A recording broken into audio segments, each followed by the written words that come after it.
مرد کے اندر بالعموم مباشرت کا جذبہ بڑی شدت کے ساتھ ابھرتا ہے، اور اس وقت بعض مرد مگر عورت کے زیر ناف حصے کو، یعنی ناف سے لے کر گھٹنوں تک۔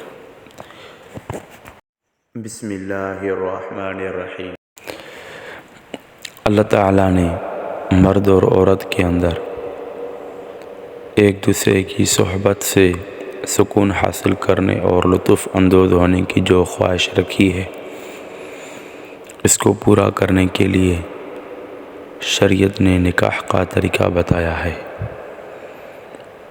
اور اسی لیے نکاح حضور اکرم صلی اللہ علیہ وسلم کی نہایت سنت ہے اور اہم سنت ہے۔ اس کے ذریعے انسان زنا جیسے گندے گناہ سے بچتا ہے۔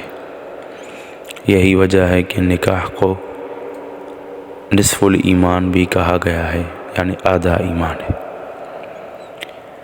نکاح کے ذریعے جہاں انسان حرام کاری سے بچتا ہے، وہاں اس کو بدن کی صحت، ذہنی سکون، محبت اور ایک دوسرے کی سچی ہمدردی اور رازداری وغیرہ مختلف قسم کے فائدے بھی حاصل ہوتے ہیں۔ نکاح اور رخصتی کے بعد جب مرد و عورت تنہائی میں یکجا ہوتے ہیں تو مرد کے اندر بالعموم جماع کا جذبہ، یعنی ہم بستری کا جذبہ بڑی شدت کے ساتھ ابھرتا ہے، سخت خواہش ہوتی ہے، اور اس وقت بعض مرد بڑی بے صبری کے ساتھ عورت پر ٹوٹ پڑتے ہیں۔ بسا اوقات بیوی بحالت حیض ہوتی ہے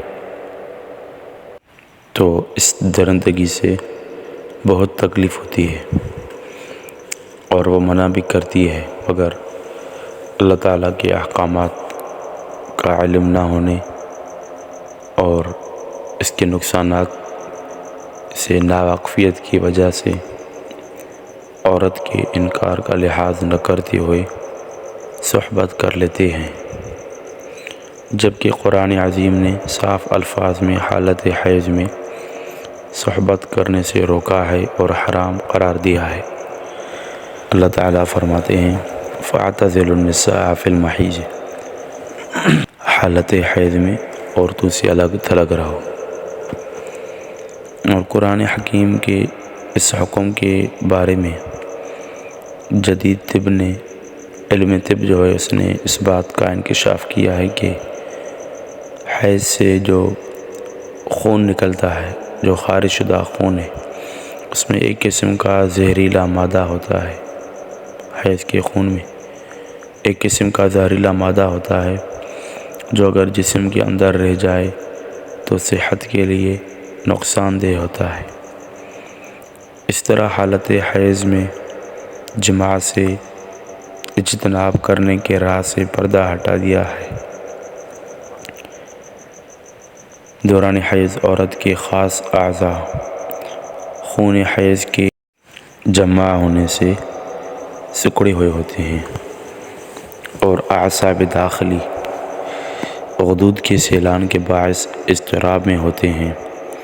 اس لیے حالت حیض میں جنسی اختلاط مضرت اور کبھی حیض کی رکاوٹ کا سبب بن جاتا ہے، نقصان بھی ہے اور حیض کی رکاوٹ کا سبب بھی ہے، اور بعد میں مزید خرابیاں، سوزش رحم وغیرہ پیدا ہو جاتی ہیں۔ اور جو ہمارے زمانے میں، یہ موجودہ زمانے میں ایڈز نام کی انتہائی خطرناک بیماری جو پھیلی ہے، وہ بھی اسی قسم کی بدعنوانیوں کا نتیجہ ہے، یعنی حیض میں ہم بستری کرنے سے۔